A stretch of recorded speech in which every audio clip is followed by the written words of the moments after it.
Tantor Audio, a division of Recorded Books, presents Magma, a novel by Thóra Hjörleifsdóttir, translated by Meg Matic, narrated by Genevieve Gaunt. This account is fiction, populated by characters who speak to the realities that women have long lived in silence. Shame and isolation thrive in that silence. If it isn't broken, this story will continue to repeat itself. I dedicate this book to those who have spoken out. Magma. Reykjavik, 2007. Chlamydia. I didn't know it would be such a big deal. It's not like it's incurable. Nobody's gonna die. We'll take antibiotics and then 10 days later it'll be gone. But now he thinks I'm a total slut. And I must be since I've infected people. But I think he's being unfair. It shouldn't matter this much. He acts like I've rejected him because I've been with other men. We weren't together when I went to Central America. We'd gone on one date, and I hadn't even slept with him. I was traveling alone, so I slept around because I had nothing better to do, and I needed to fill in the gaps. I didn't know that something would grow between us. In fact, I thought it'd never happen, but I became more and more taken with him as I traveled. He sent me near constant emails, and he was always ready to talk when I went to internet cafes. We just started to connect. When I came home, we clicked. I fell head over heels. He's beautiful and smart. I don't know how many books he owns, hundreds at least, and he has this crazy DVD collection. But the chlamydia kept eating at him. He wouldn't stop interrogating me about the other boys. I held back at first. I only told him about one guy, a Norwegian in Cuba, and then I added the next one to the list, followed by the third, the fourth, the fifth. Fuck, I can't be expected to remember everything. I tried to explain that my memory isn't really that great, but he thinks I'm lying. We were gliding on a smooth current, and now he wants nothing to do with me. Bachelors, 1. He's moved into a basement apartment in Vesterbyre on the west side of town with a friend who is the very embodiment of a tragic bachelor. His roommate can't even take care of himself. He's at least 30, but he hasn't learned how to wash his clothes properly. He just leaves his wet clothes in the machine until they dry. The place is a cesspool.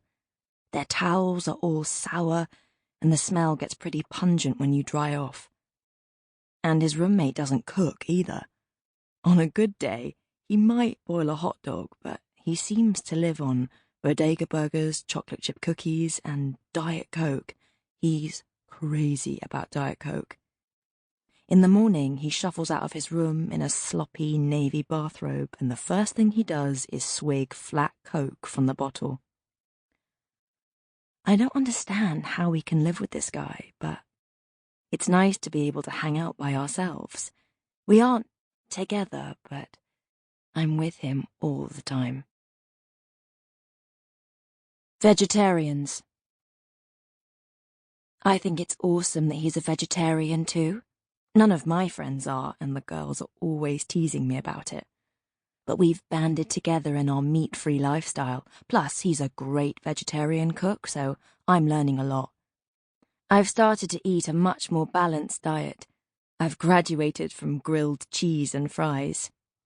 He thinks it's offensive when people invite him to dinner and then offer him meat, and all his girlfriends have been vegetarians. He thinks girls who eat meat are repulsive. The ex, 1. He still loves his ex-girlfriend, and they're still close friends. She's elegant and clever. She was at the top of her class in classics in school. They both know Latin and they're both well read. They toss Derrida quotes around like it's nothing. The other day, he asked me to meet him at a coffee house, so it was more than a little strange that he was sitting with her when I arrived. I felt humiliated, and I wanted to leave to turn around and walk straight out to disappear, but they'd already spotted me and I had to sit with them. It was one of the most uncomfortable afternoons of my life. I was stressed, sweating like a pig, and I got this weird tremor. They were so relaxed together, and so much smarter than me. They talked about movies I hadn't seen, and they went on and on about things I hadn't ever thought about. The ex tried to bring me into the conversation by explaining, among other things, what a strawberry milkshake was. It's when a man comes on a woman's face and punches her in the nose, giving her a nosebleed. Snowballing, she went on, is when a man comes in a woman's mouth and she spits it into his mouth. He's told me about sex with her, how nice it was, how talented she is at blowjobs. I'm pretty bad at them. I just gag. The bike. He asked me to meet him at the bar one night, but I was home in the suburbs of Gravarvåg with my mum and dad, and I didn't feel like it. I didn't say it like that. I just said I was going to be with my little sister, but he got moody and weird. We were pretty much always together, so it felt like we'd become dependent on each other. That night, I noticed I couldn't stand to sleep alone anymore. I was cold and I missed him. It was hard to fall asleep. I felt off and I regretted not going out to meet him, but I felt a little guilty too for how little I'd seen my parents in the past few weeks. I tossed and turned because I couldn't stop replaying the phone call in my head. I wanted to meet him, to check on him. Since I couldn't sleep, I decided that I'd hop into my mum's car and head to Vesterbyre. I was going to surprise him, sneak into his bed, and wake up with him. The front door to his place is always unlocked, so I showed myself in.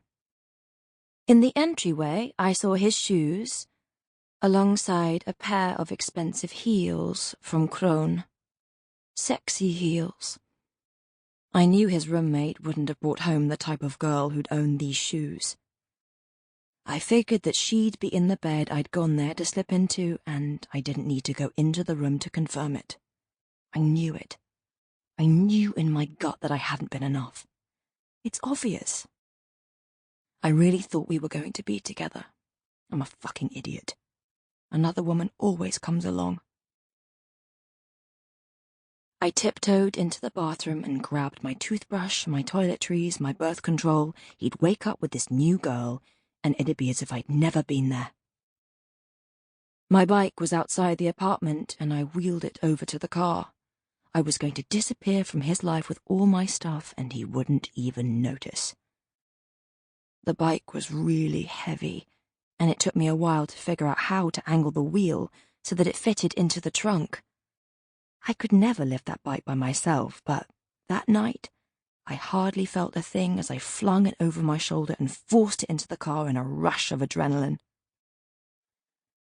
I drove for a few minutes, parked the car by the ocean at a stretch of shore called Eyjasíða, and howled with tears until there were no tears left, and then, and only then, did I trust myself to drive back to Gravarvåg. Everybody was still asleep. I snuck into my room and never let on that I'd gone out during the night. I won't speak to him again. I should have known that I'd never be good enough for him. If I'd just gone to the bar when he asked me, maybe this wouldn't have happened. The girl with the great shoes is probably a vegetarian. I don't want to know who she is. Fucking slut. Willpower 1. He called. Sample complete. Ready to continue?